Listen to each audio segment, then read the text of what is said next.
e a gente tem o embaixador do Brasil na Itália desmentindo a versão dela sobre a prisão. Ela havia dito que ela, né, soltado um vídeo dizendo que ela ela mesma se entregou, mas não é isso que diz o embaixador do Brasil na Itália, Renato Mosca de Souza, que disse que não, que ela foi capturada na casa em que estava vivendo na capital italiana, em uma ação conjunta da Polícia Local, Interpol e Polícia Federal Brasileira. A operação contou com informações repassadas pelo deputado italiano Angelo Bonelli, que informou o endereço da deputada à polícia, então, portanto, ela foi capturada. Então, desmentida essa versão que ela divulgou num vídeo nas redes sociais, pouco depois da prisão, que ela teria voluntariamente decidido se apresentar às autoridades italianas para pedir asilo. Até hoje, no Fórum Café, o Ivan, a Ana Prestes, o Melo estavam comentando como é que a polícia chegou, né? Toque, toque, toque. Peraí que eu vou gravar um vídeo, né? Dizendo que eu vou... A especula se ela deixou esse vídeo pronto, né? Para quando fosse capturada, para não ter aí a vergonha de ter sido capturada, é uma das hipóteses, mas, enfim, a gente tem aí a palavra do embaixador dizendo que ela foi capturada, que é falsa essa versão de que ela se entregou. E a gente vai mostrar já várias outras mentiras aí da Carla Zambelli, mas essa aí, né, gente? Ela se contradiz, né? Porque diz que tem uma hora que ela fala, como vocês me acharam? Não é? Tem uma entrevista que ela dá, que ela fala, como vocês me acharam? Né? E ela foi achada porque o deputado Angelo Bonelli, que desde o princípio cobrou do governo italiano a extradição dela, dedurou ela, achou o paradeiro dela e dedurou a polícia, ele mesmo falou isso, tá?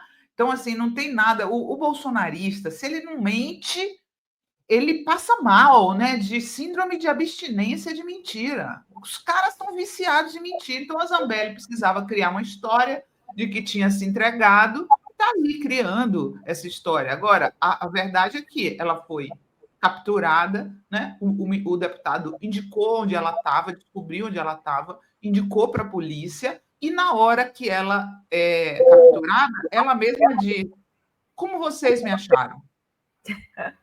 Né? E Rovai e Senara, não sei se Rovai quer comentar alguma coisa sobre essa esclarecimento aí do embaixador, mas eu trouxe alguns vídeos de duas entrevistas que a gente fez recentemente, agora no primeiro semestre, uma do Pimenta e uma do Juliano Medeiros, bem breves, onde eles falam sobre como as fake news espalhadas pela Zambelli impactaram a vida deles. Uma é o Pimenta, falando sobre a questão da Boate Kiss, que quando teve aquela tragédia da Boate Kiss, a Carla Zambelli espalhou que ele era o dono da Boate Kiss. Então, assim, é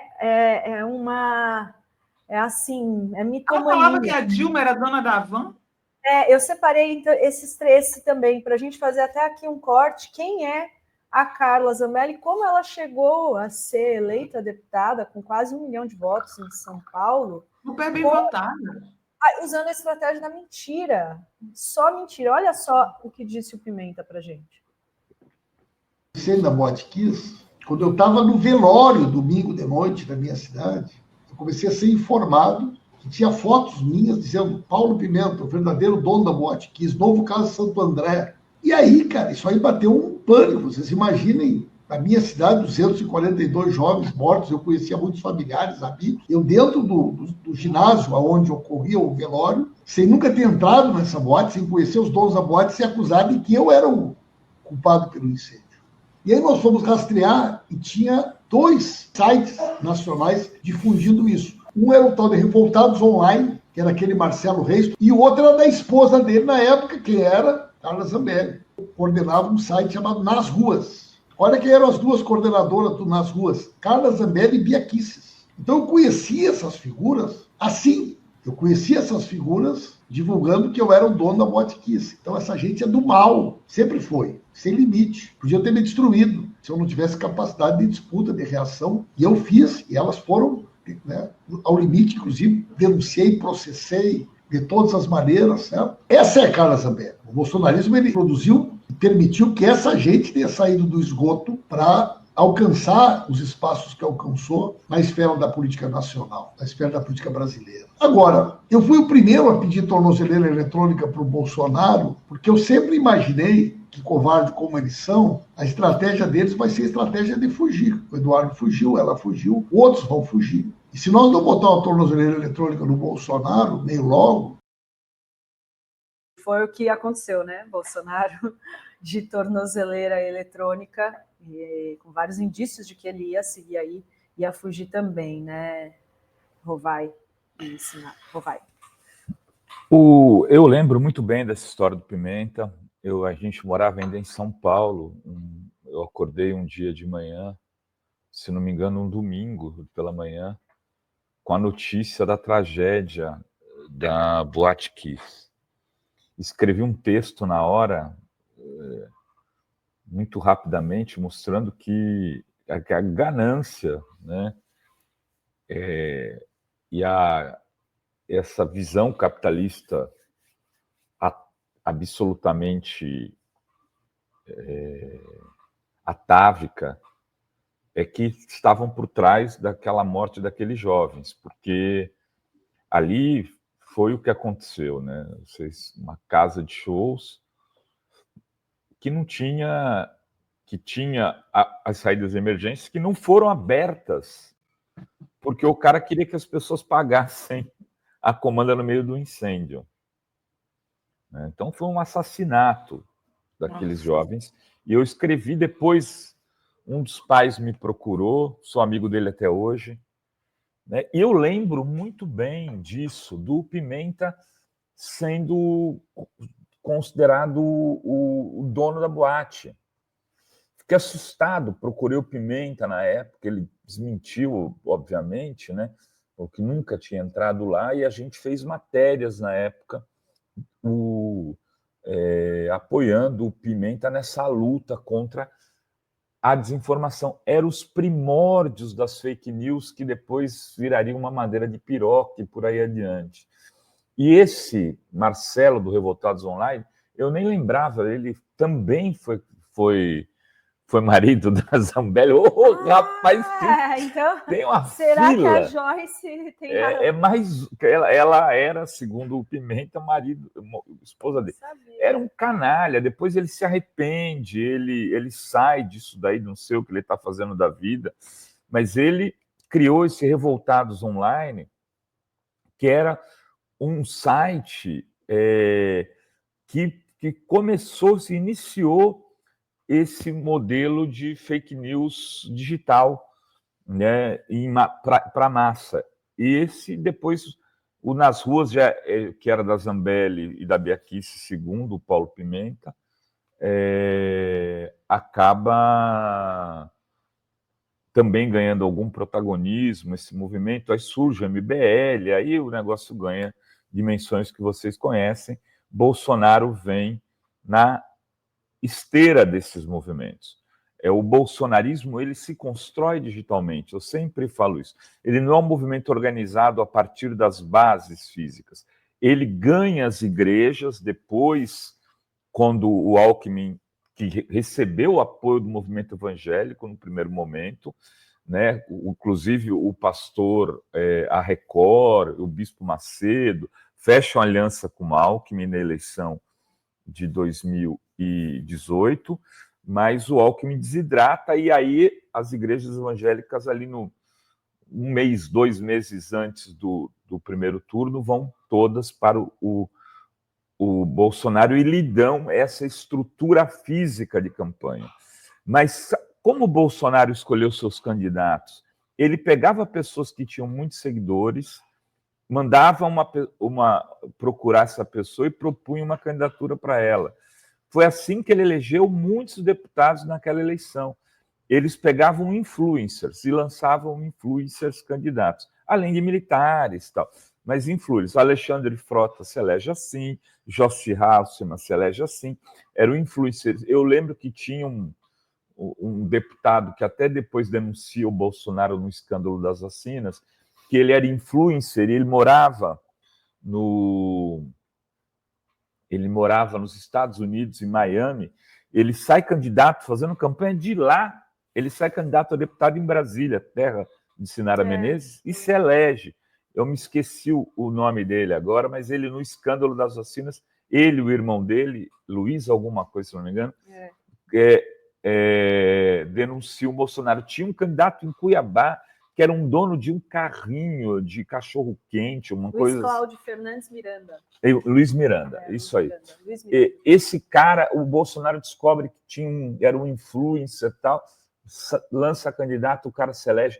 Ele monta, a partir a gente, eu e o Serginho, explicamos isso no curso que demos, né, baseado no nosso livro, Como Derrotar o Fascismo. Ele monta a plataforma política a partir da estrutura digital que ele conseguiu construir nesses movimentos que se iniciam, e não dá para dizer que não foi isso, em 2013. Né? Se inicia em 2013. Eu sou daqueles que dizem, olha, 2013 foram muitos, mas entre esses muitos, foi a estruturação da extrema-direita no Brasil como força política. Uma das resultantes é essa também.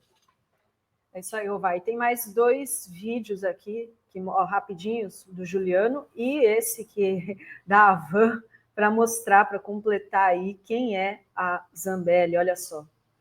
Virou deputada federal em 2018, nós estamos em 2025. São 7 anos cometendo crimes impunemente. Eu sempre conto um caso que me afeta diretamente, que é meio chocante. Logo que a Carla Zambelli assumiu como deputada federal, ela fez uma postagem associando a esquerda e o PSOL à pedofilia. Pedofilia é um dos crimes mais abjetos. É difícil classificar, né? O quão abjeto, o quão nojento pode ser um crime. Mas quem é pai e mãe sabe do que eu estou falando. Eu, na época, era presidente do PSOL com uma filha de 9 anos de idade. Sabe o que é ter uma deputada federal, uma autoridade da República, dizendo nas redes sociais que o partido que eu presidia era um partido que apoiava a pedofilia, gente? Pois bem, na época eu entrei com uma ação no Supremo Tribunal Federal. Caiu na mão do ministro Celso de Mello, que já está aposentado. Sabe o que o Celso de Mello fez? Disse que ela estava protegida pela imunidade parlamentar. Sim. E assim o STF agiu por muito tempo. Por muito tempo. O STF só foi reagir quando a artilharia da família Bolsonaro se voltou contra o STF quando começou a investigação sobre o gabinete do ódio. A partir dali é que o STF começou a agir. Então, por um lado, eu tô aliviado, porque pode ser o fim da Carla Zambelli na vida pública brasileira, o que é muito importante, porque limites têm que ser colocados. Por outro lado, dá uma sensação de que,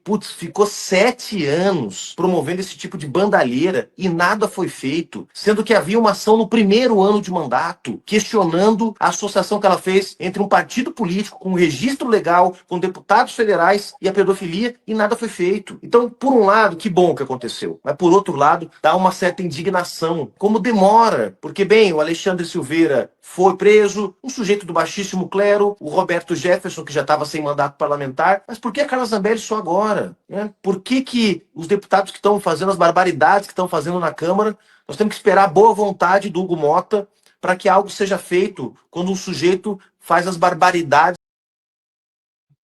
Ela pintou e bordou. O Juliano tem toda razão. Não é o que a gente estava falando no começo. Se ela não quisesse estar passando por tudo que ela está passando, que não fosse uma criminosa. Gente, é tão surreal. Essa mulher invadiu o sistema do CNJ.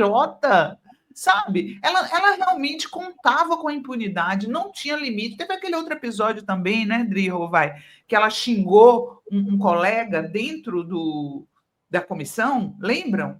Que ela vira e manda ele, coisa assim. E aí acionaram no Conselho de Ética que nada acontecia com ela. Nada acontecia, a impunidade rolando solta. Agora ela vai pagar pelos crimes que cometeu. E para fechar, não poderíamos deixar de mostrar essa, né, gente? A clássica. Essa... Hoje aqui, com essa Liberdade ao lado, nós estamos aqui em Uberlândia, Uberaba. Nós já passamos por uma loja dessa em Uberlândia, uma loja dessa lá em Lusiânia, né? Ali perto de Brasília.